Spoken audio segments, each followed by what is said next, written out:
राजा दुष्यंत और शकुंतला। महाभारत के कई ऐसी कहानियां हैं जो हमें न्याय, अन्याय, धर्म, अधर्म का भेद बताती है।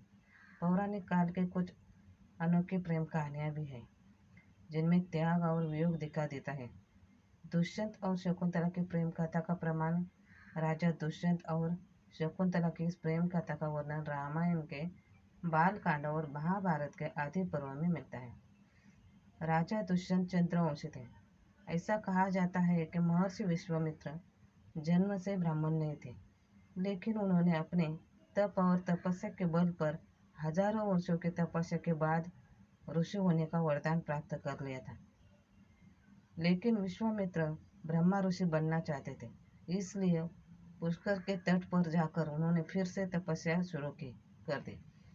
ऋषि विश्वामित्र की इस कठोर तपस्या से राजा इंद्रदेव चिंतित हो गए।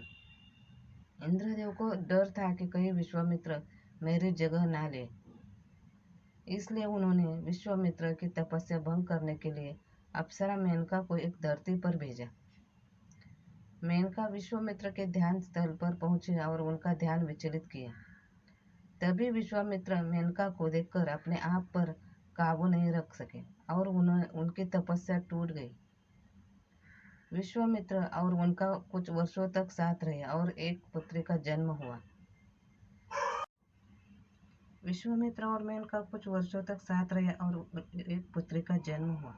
बाद में विश्वामित्र को एहसास होता है कि वह सब इंद्रदेव ने किया है था। विश्वामित्र को एहसास हुआ कि उसे अपनी भावनाओं पर नियंत्रण रखने की जरूरत है। विश्वामित्र ने मेनका को त्याग दिया और मेनका ने अपनी पुत्री को कण्व ऋषि के पास छोड़ दिया और वापस स्वर्गलोक चले गए। शकुंतला अपनी माँ की तरह ही सुंदर थी। माता पिता दोनों ने ही उसे त्याग देने के बाद शकुंतला को ऋषि कण्व अपने आश्रम में ले गए और उसका पालन किया।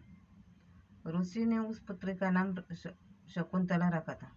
एक दिन हस्तिनापुर के राजा दुष्यंत वहां से गुजर रहे थे। शकुंतला को देखते ही उससे मिलने का मन बना। कश्यप गोत्रीय शकुंतला का पीछा करते हुए राजा दुष्यंत ऋषि कण्व के आश्रम पहुंच गए।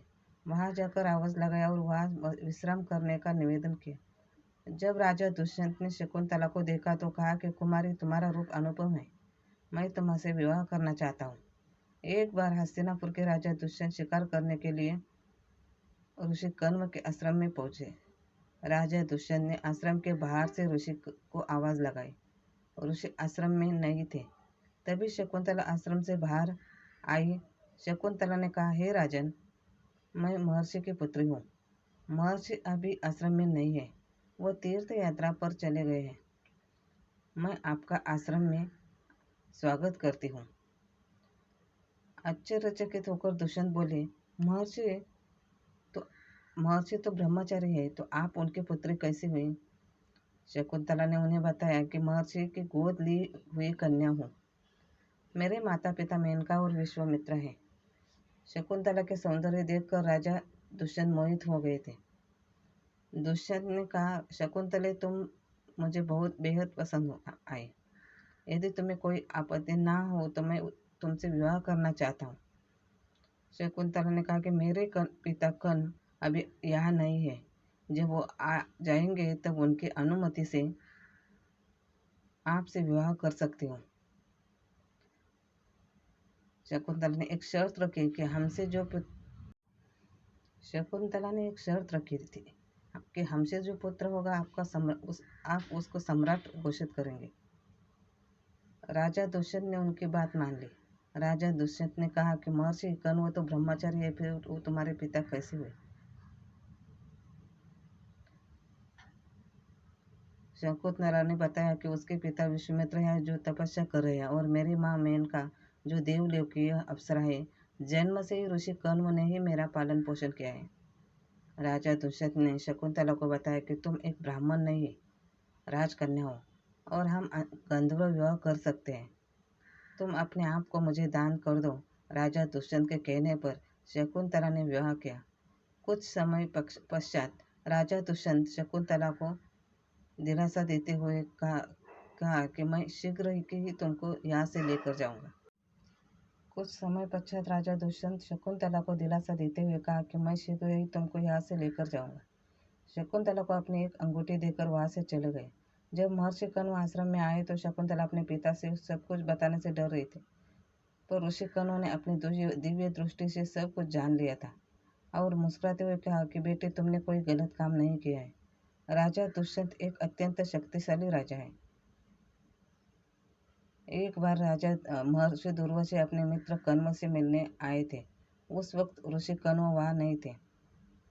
शकुंतला अकेली थी। महर्षि दुर्वासा जी ने शकुंतला को आवाज दी तो वह दुष्यंत के ख्यालों से में खोई हुई थी। उसने ऋषि दुर्वासा की आवाज नहीं सुनी।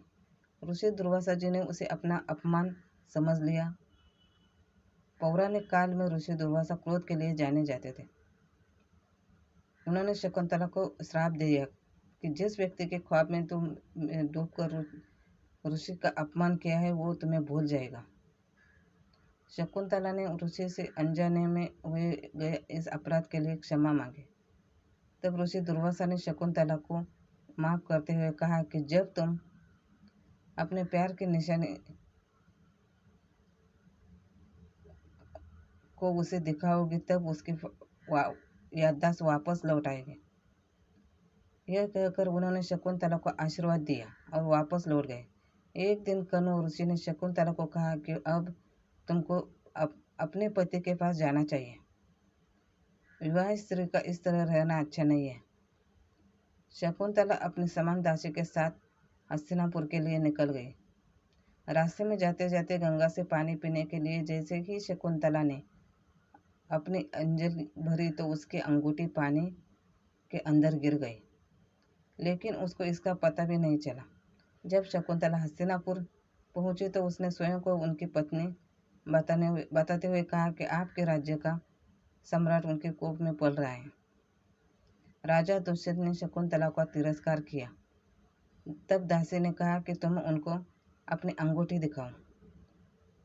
शकुंतला ने अपनी अंगूठी ढूंढने की कोशिश की, लेकिन उसको नहीं मिली। राजा दुष्यंत ने उसको वहां से जाने के लिए कहा।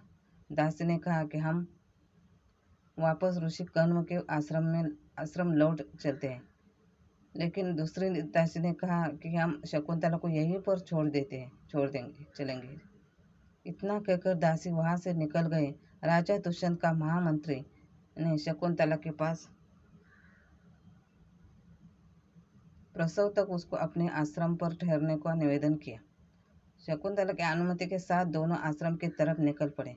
रास्ते में शकुंतला की माता मेनका प्रकट हुई और शकुंतला को अपने साथ लेकर अदृश्य हो गई। मेनका शकुंतला को लेकर ऋषि मारिच के आश्रम में गई और शकुंतला को वहां छोड़कर वापस स्वर्गलोक चले गए। एक दिन राजा के कर्मचारियों ने एक मछुआरे को राजा की अंगूठी चुराने के जुर्म में गिरफ्तार किया और राजा के सामने पेश किया। मछुआरे ने राजा से विनती की कि महाराज, ये अंगूठी मुझे मछली के पेट से मिली है। राजा दुष्यंत उस अंगूठी को सब कुछ याद आ गया, देखकर सब कुछ याद आ गया और उनको अपनी भूल और शकुंतला का तिरस्कार करने का भी दुख हुआ। राजा दुष्यंत ने अपने मंत्री को बुलाया और शकुंतला को ढूंढने के लिए कहा। मंत्री ने शकुंतला को ढूंढने के बाद पता चला कि मेनका उसे अपने साथ लेके गई है। यह बात सुनकर राजा दुखी हो गए। लगभग 6 साल बीत चुके थे। एक दिन भगवान इंद्र का दूत राजा दुष्यंत के दरबार में आया और दानवों के खिलाफ युद्ध में देवताओं की सहायता करने का निवेदन किया। दानव और देवताओं के बीच में युद्ध हुआ। उसमें देवताओं ने विजय प्राप्त की और जब भगवान इंद्र के दूत फिर से राजा दुष्यंत को धरती पर छोड़ने आए तो एक अज्ञात स्थान पर छोड़ दिया था। राजा दुष्यंत जंगल से जा रहे थे, तब उन्हें कश्यप ऋषि का आश्रम दिखा। वो वहां रुक गए तो उन्होंने देखा कि कोई बच्चा खेल रहा है। दुष्यंत उस बच्चे के पास पहुंच गए तो वह बच्चा सर्वमर्दन शेर के बच्चे के साथ खेल रहा था। उनसे रहा नहीं गया और राजा बच्चे को उठाने के लिए आगे गए। तो दासी बोली कि बच्चे को मत उठाओ, उसके हाथ में काला धागा बांधा हुआ है, अगर आपने उठा लिया है तो वो आपको सांप डस लेगा। राजा तुरंत दुष्यंत को रहा नहीं गया और उन्होंने बच्चों को उठा लिया। जैसे ही उठा लिया तो उसके हाथ का धागा टूटकर नीचे गिर गया। दरअसल वो बच्चा शकुंतला का था। शकुंतला ने कहा था कि जिस दिन बच्चे को पिता उसे मिलेंगे तो धागा टूटेगा। यह बात शकुंतला को पता चली तो वो तुरंत बच्चे के पास आई। राजा ने शकुंतला को पहचाना और माफी मांग लिया और साथ चलने के लिए कहा। राजा ने शकुंतला को पहचाना और माफी मांग लिया और साथ चलने के लिए कहा। शकुंतला ने महर्षि मारीच की अनुमति लेने के लिए कहा। महर्षि ने भी अनुमति दे दी और इस तरह दोनों साथ रहने लगे, खुशहाल जिंदगी जीने लगे। उनके बच्चे का नाम था भरत। आगे जाकर उन्होंने राज्य भार संभाला। वो बहुत पराक्रमी था। ऐसा कहा जाता है कि देश का नाम भारत इसी सम्राट की वजह से पड़ा है। इस तरह इस कहानी में न्याय, धर्म, त्याग, प्रेम दिखाने को मिला। जन्म देने वाले से संभालने वाला बड़ा होता है। धन्यवाद। वीडियो पसंद आया हो तो सब्सक्राइब जरूर करना।